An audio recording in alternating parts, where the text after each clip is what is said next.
Et encore, le magazine vous sera présenté par les lions de la communication en RDC.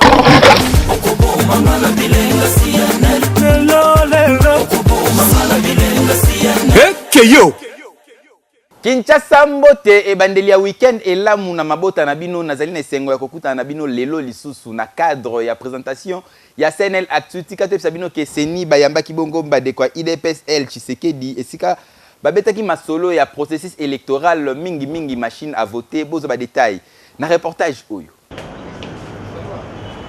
Après Koboya ko échanger na commission électorale nationale indépendante CENI en sigle UDPS afin UDPS limité ba échanger qui na président ya CENI ensemble na assemblée plénière ya CENI délégation conduite na porte-parole ya UDPS Augustin Kabouya oyo bazwa qui ton religieusement koyoka président ya CENI Corneille Nanga kopesa bango état de lieu ya processus électoral na cadre ya concertation oyo CENI azali kosalisa na ba parti politique.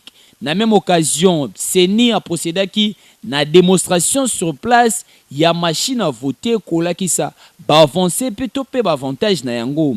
Après beta wana nyonso UDPS a remetaki na CENI 45 questions par écrite na président ya CENI lié na processus électoral principalement na machine à voter oyo président ya CENI azwaki yango avec impact pe idéologie pour na koyebisa na délégation ya UDPS mobimba ke bako répondre na ba question nyonso na ba jour o ezali koya. Donc tokoki koloba ke doute ezali kaka ko persister na oyo etali machine à voter quand bien même CENI azali ko travailler butu pe moi pour offrir à la population congolaise une élection crédible et transparente, paix apaisée. Et Keyo. Oui. Mise au point sur l'événement et Salemaki le 25 février à Ouanaville, province à Kinshasa, et Pesami et pas à porte-parole, il y a la police, le colonel Mwanamputu, Bolandaye, na micro, il y a CNL. Mise au point, il y a un événement malheureux survenu le 25 février 2018. Na ville province ya Kinshasa alors il y a ba marche organisée na ba laïc catholique yango ezalaki au centre ya échange entre porte-parole ya la police les colonels Mwanamputu na ba professionnels des médias esika wapi apesi ba éclaircissement sur liwa ya Rossi Mukendi où yazalaki tiré par balle ya caoutchouc na commune ya Lemba le même dimanche le 25 février 2018 na 12h devant paroisse na ye na commune Yangaba. Na même occasion, a hésité à quitter kolobela arrestation ya policier ou ya tira ki monsieur Rossi Mukendi azali déféré na auditorat militaire pour na kokatela embano na ye par manque ya respect ya consigne. Concernant Major Karine Ouyo azali incriminé comme auteur principal ya liwa ya Rossi Mukendi na ba réseaux sociaux, le colonel Pierrot Mwanamputu atalisi innocence ya Major Karine pe akebisi ba oyo nyonso bazali ko poster ba image na ba réseaux sociaux pour na ko incriminer Major Karine comme yenda zali acteur principal ya liwa ya Rossi Mukendi. A rappeler que justice ya mboka e ko sala musala nango ko landela ba oyo nyonso bazali ko propager ba message ya mabe à l'égard ya Major Karine. Échange ezalaki kitoko makasi ba professionnel ya média bazwaki ya bango ba réponse na mituna na bango. Ekeyo. Oui. Maladie ya mbasu to pe ba maladie mususu ya makolo ezalaka kaka origine spirituelle te tokutanaki na médecin Benjamin Tatete oyo azali spécialiste ya makambo etali maladie ya makolo azali pe chirurgien apesi ba explication nyonso bolanda ye na micro ya David Kalambay. Ngai eloko na yebi c'est que eloko na roloba ezanga te na inventango mais professeur moko na campus à Kinshasa batu ba yebi na Kinshasa parce que yende asa vraiment spécialisé no ba mbasu on le baki yango très bien dans ma interview ebele que non na toza na Kinshasa mbasu moko ya Kinshasa ezali ti mbasu te ezala na songololo oya songololo bato ba yebi donc na ba Congo ezali mbasu oyo eza provoqué par une infection il y a ulcère de Buruli. Donc, ils ont une infection, microbes, repèse antibiotiques, et biki, et matarati, nabato, loti partout et pas moutou. Alors que, Bambasu, entre guillemets, oyo toza komona ana Kinshasa, ça veut dire quoi? Et ça généralement ba pota o ezalaka na makolo et que ezako bika no kité de badobara ezaka neti basu. Or wana ba pota marque wana ezali ba pota que il faut koyeba que ezalaka microbe wana te oyo ya ulcère de Burgulinda provoka yango. Ezalaka généralement ba pota parce que ba misisa ezako sala mabe. Ce qui est baby et vimbi et munene. Mais ils ont reçu comme ça makilate. Makilate ils ont dit qu'elle a anase. Alors makilate ils ont dit qu'elle a anase. Maï ezobima, ezobebi sa poso ya mutu. Et ce qui mutoke au tout ani ata muke pouf pote fungwami. Pote bandi et voilà c'est quoi au traitement ce qui c'est umeli et qui sanza moko sanza mibale. Comment ça vous me posez la question pour tao uteli wapi. Peut-être quelque chose à la provoquer par autre chose car oh ya basu balobara ya songololo wana. Erto comme à un stade ya basu, ezali stade ya suka ya maladie. Ya suka te parce que stade musu ezali mais na roloba yango te parce que ezali stade ya mabe. Au traitement ezalaka peut-être il faut ka rolonga lokolo. Donc na loba ngora asiko parce que robangi ça tout c'est que pota ce qui est bien soigné te na ba ane ko umela ulcère et comme un cancer. Et comme il transformé en cancer, on a traité à la souté, il faut peut-être que catara le rosne et comporter notre. Or, question lobby. Avant on comme un stade il y a pota boy. Ceux qui bateau bazan na ba pota, va réfléchir bien. Et banana nous, yo mutoza muta pembe le colonao et indi et comme ma couleur est changée, le coloko vimba tous les jours, aux arts télémi, aux eaux bougeons, on dirait net aux eaux même kilo dans le colo. Yeba que non, ezali elo ba benga en français. Bah, signe clinique donc les alliés médecins sur lequel pas attention maladie peut-être aux anamo yangoana ce qui stripping et salami et que après attention on a reçu stripping mais biso stripping tout ça la les sociétés depuis presque 7 ans parce que stripping et c'est que non aux hospitalisés bah pas solayo bah soins à la aux à la locolo tika la quelques jours dans l'hôpital peu nanda kutoboy. Or, les loyaux, même dans poto, dans l'Amérique, dans l'Asie, on a retraité la maladie à marque, on a tout ça, les sous-stripping, tout ça, la technique, la technique minimale invasive, non, la technique, tu passes sur la sous-souté, tu tchuba. Donc, au tchubi, moussissa, ou traité na kati, na machine, ou écopé sa moto et kangaye, bah, bien, en machine, il y a radiofréquence. Mais il y a tout ça, là. Il y a tout comment proposer dans Batu Awa, qui ça depuis presque 2 ans et demi, à mon depuis 3 ans d'information. Secrétaire général Yadaring Klemote Mapembe a PSI programme il y a 82e anniversaire Oyo Daring a fêté dimanche Oyo et Koinda Mabe na stade Tata Raphaël et Longona Jibem Piana Bolanda.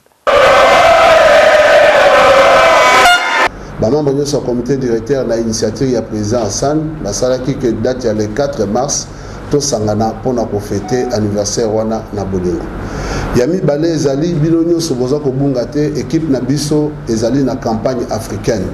Nde date d'anniversaire wana oyo tozo fêter ango le 4 mars ezo coïncider na lancement ya campagne africaine po esali mikolo ebele de Rinkle Motema Pembe et que na ressources en Afrique te. Na bolingo nyonso ndenge to ko fêter 82 ans wana ngonga wana est coïncidé na lancement ya campagne africaine pour biso nyonso sima ya dering ndenge tolobaka dering ini imbattable fête ezali fête wana ezali pona ba joueur te ba joueur euti koleka lelo pene poso mibale bazali interné pona entraînement intense na Bibwa na Venus bango bakozala te na yango lokola 82 ans toko fêter ezali kaka soki osombi billet na 5000 francs congolais. 5000 francs congolais wana kokuta ezali avantage ebele. Avantage ya liboso ezali bato oyo bakoya les 5000 premières personnes bakokoma bakozwa vareuse ya Dering Club Motema Pembe. Pe na kati ya 5000 francs wana okozwa pe billet oyo kolingisa yo okota match ya le 6 mars. Alanga nzembo oyo tobengi Jibe Piana akosepelisa biso akosepelisa pe biso na bolingo na boboto ndenge tozalaka totondeli bino nyonso longonya bon anniversaire bongo tokuta na mardi po tokumisa équipe na biso to appuyer bango na victoire na entrée na campagne africaine.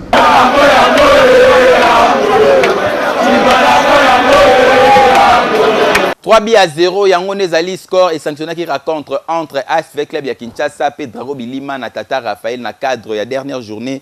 Il y a phase de groupe ya Lina Football, ba détail na reportage. Deux derniers matchs, il y a 23e édition, il y a Ligue 1 pour na kokota playoff. Ndezalaki mokolo ya lobby pour na compte ya zone ya développement ouest, à savoir RC Kana MK, PSV Club dans As Dragon. Kasi bandeko ya kokomo ezali ke le premier match ezalaki prévu na 13h, les deux équipes ba liboso ya stade botela makambo esalamaki na ba photo. Bango nyonso libanda y compris na arbitre oyo ba équipe na co-officier match muto akota te. Bango nyonso libanda tina suka batikali ko beta match te bakangi bisaka batie na mkongo bazongi. Nyonso oyo selon décision ya ministre des Sports oyo azwaki ya kokanga ba stade nyonso ya l'État match moko te ya ba championnat et ko beta na stade ya l'État. Kasi tangu tokomaki 14h heure de Kinshasa, ASV Club, As Dragon, ba koma a ba tuna kutata mutute, ba porte fungama les deux équipes sur terrain du match et betama ouye ce soldat qui na 3-0, ouye zalaki na doublé, ya Jean-Marc Makusu Mundele, pe ya Sidibe ouye yako bakisa bia suka. Kasi après match, le col ezalaka prévu na conférence de presse, bande ko ya kokama botala na ba condition nini oyo conférence de presse et salemi na kati ya terrain ba journaliste misusu kutu moyen ko se positionner bien te pona ko filmer pe pona ko tuna ba question na micro SNL yoka communication et salemi. C'est que vrai tous en joueurs misusu il y a des joueurs qui vont faire partie de la playoff. Je crois qu'on aura deux joueurs notamment Kila qui est suspension avec aussi la Calamité et puis il y a un autre joueur que j'étais encore le nom. On est en train de négocier. Et si tout va bien, je crois qu'on aura un renfort de deux joueurs. Oh, ce qui est Simbi, donc on a un renfort à Mbali. Yango papa ministre Tomituni, est-ce que décision oyo zwaki ezalaki kaka pona RCK oyo to pona MK po bango bayaki po babeta match babeti te mais As Vita Club na Dragon babeti. Yango il faut revoir nanu décision na yo po ata bakozongela mbala sima match yango est-ce que bakobeta yango na même moral eza normal te ekeyo. Ba amoureux ya football ya République démocratique du Congo bazana kanda makasi sur décision au ministre azui kokanga ba stade nyonso ya l'état ya RDC bolanda bango na micro ya fils et fille. Il y a une décision au Kanga Stade, na principe nini. Apparemment, oui, en tant que ministre des Sports, a eu une décision, mais on se rend compte que voilà, nous avons un organe pour gérer le football, nous avons FICOFA, Fédération Congolaise de Football. Donc, pour la décision, il fallait vendre. Parce que je sais qu'à l'époque, en tant que dirigeant, il y a eu un accord ministériel qui a été pris par rapport à ma partage. Le ministre a pris la décision pour la fermeture. Il y a un stade pour la cagnotte. Parce que les réseau évoquent qui bien les cagnotte. Or, cagnotte, il fallait la commission interministérielle comment vous pensez sérieusement. Biso de se distraire na balle ndeza bilei na biso.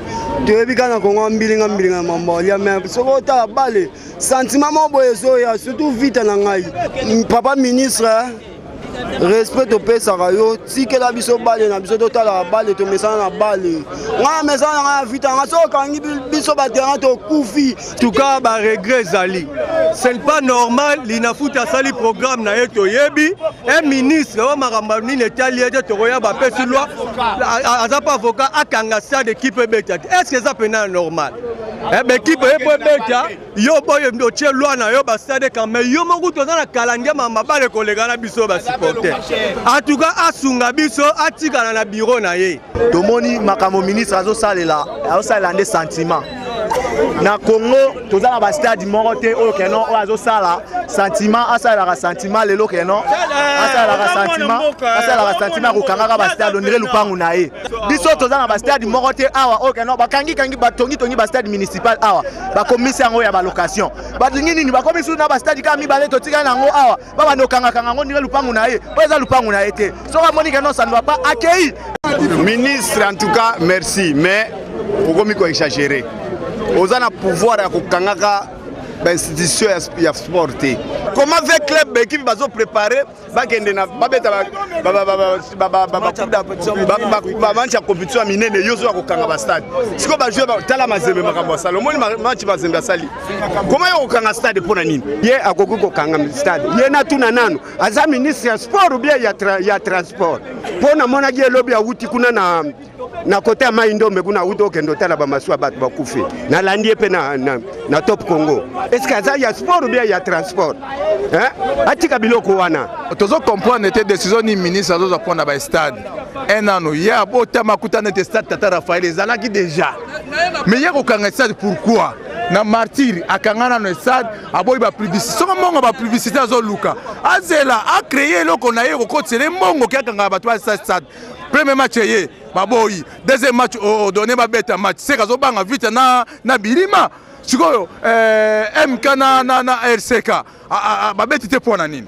Donc atike loko wana tokomi na suka ya présentation ya CNL ya vendredi ya lelo tika topesa mbote na tonton ka alandaka CNL Viedie na Mpasi Gilbert, pourquoi pas na Sakomi Inongo Dominique te souhaiter joyeux anniversaire na yabiso mwana Orsia Eliakim Lusala Asumani akokisi inane balobi mwana ya JR Lusala Procame alela CNL oyo wapi kane tozali koloba oyo na oyo wana jamais kokana mbote na Baudry Kanda les réalisateurs intelligents ngana bino tukuta mokola lobi kande ba yoko koloba CNL kitoko yo wapi mafuto yo wapi epesa zuwa te pardon ekeyo oui. Communication quinoise avec Pasteur John Pesa biso toli apete José Kayembe au proposé batuni milelo lelo eza mardi ato bimitongo mutomtabi destina kei tomati na bisi moko pe kuti biso na kati mais mutumtazo ke na objectif na ina mutu eza bete famille andanga bien na lobaka chaque fois na yebi kote ya koleka bango te na fungola kazonga ko eza mukili to kutani mutu ko tika muninga zate zala na position kutameli yo soki na vie osama bukana eza pe mabete moko zala gogo na vie tikala bilela lela oza na succès telema zala courageux landanga bien tokomi na lero yo frère sœur yokanga bien match soki eza ne bandeli ato raté bi bapesaka nanu faute te po eza na 0-0 na premier mi-temps boye te mais soki match esili 0-0 bapesaka bi yango sukanda pourquoi rataki ne bandela match eza boye te famille et puis match soki komi kota suka bao bazoganye match elingi esila bazaka so na ataki bakitaka mpona kokengela bi batya susu bao mpe bazopola balinga soki kotikala na nsima bamataka mpo basala nini keba yo soki oza na vie oza na kote landanga bien zonga est-ce que n'expliquez bien famille na lobi boy bi oyo eratamaka na ebandeli babetaka ngo kara mpo eza match ya premier mi-temps mais soki match esili 0-0 bakondanaka moto arataki bi na premier mi-temps boye te elakisi nini ntango occasion ya vie epesameli yo ebele tozwa balade mpo nga nazo tobiso balade ya mingi te nazopesaka exemple ta mosu oswaka mbongo moko boye ya ebele obebisaka mpo ozalaka célibataire jeune na boyi te ntango nalofi ekomeli biso mamemame oregretaka mingi makambo obebisaka kala ntango ozalaka nango boye te nga mpenza fi na ngai nabebisaka mbongo na ba 1980 nazoka mbongo moko ya ebele kosomba ata 4 mapangu naboyaka te me wana tiango pembeni etali yo te lokolo okufi te avant enfant ezoya est-ce que nakoboya kokopere mpo nabungisaka mbongo kala oyo eza championnat bokoki kopola mpe bokoloka mpe na premier tour mpe demi-finale boye te zonga mutu. Joyeux anniversaire na Arnaud Banza, sans oublier Christian Lukoki, poto na poto olobi koyinda mabe mokola lelo champagne ezali komelama boyebi déjà gal tombé na minute oyo trésor tout se wayebi degré nini gal ezali tombé avec Christian Lukoki poto na poto ezali kofete anniversaire na ye mokola lelo nzambe apambola yo ba bébé ya bino jamais retard bo comprendre que tokomi na suka bamata bakita babaluka mabele ngai na préféré na ngabino. Merci pour la confiance et la fidélité. Et que yo, oui.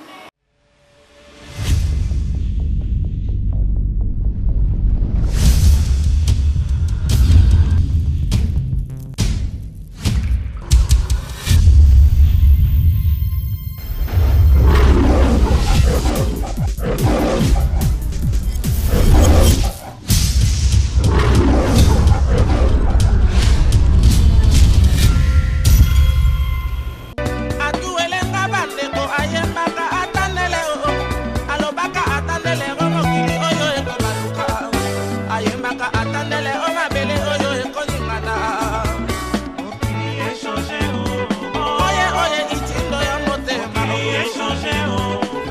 Communication Nalingala, votre premier magazine d'actualité, bascule en 3.0. Étant donné que la tendance actuelle du marketing place l'humain au centre de tout intérêt, tout se fera désormais à votre intérêt. Le magazine vous sera présenté par les lions de la communication en RDC.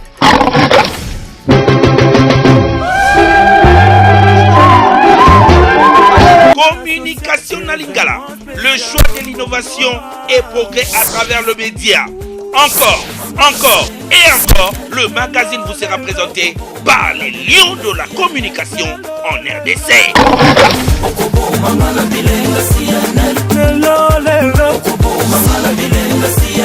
Keyo